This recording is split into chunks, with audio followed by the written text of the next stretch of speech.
I practice in the litigation department at Davies.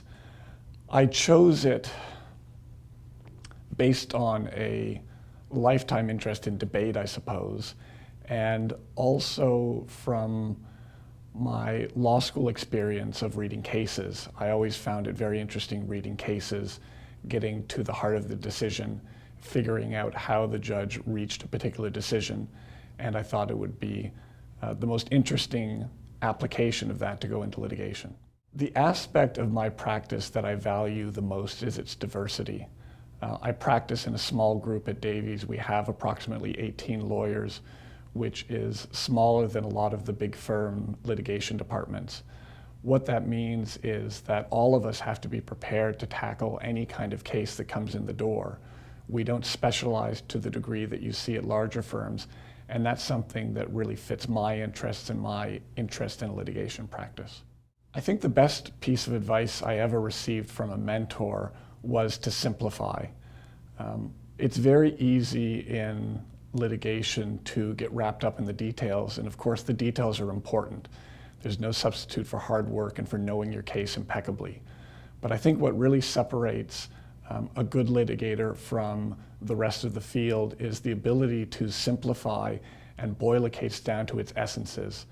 A judge can only take in so much over a given period of time, and the task of a truly good advocate is to find the core of a case and present that in a simple and understandable way to the judge. Pro bono and volunteer work is very important to me in two respects.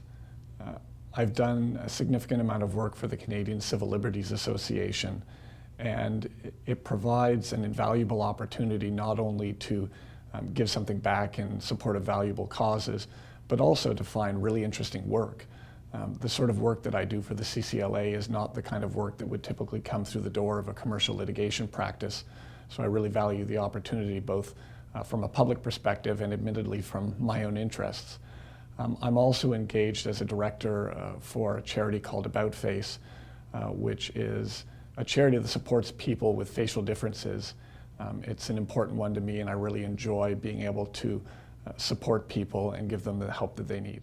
One of the issues that I had to deal with in my practice is that I went to a US law school, and coming back to Canada to practice certainly presented some challenges in that regard.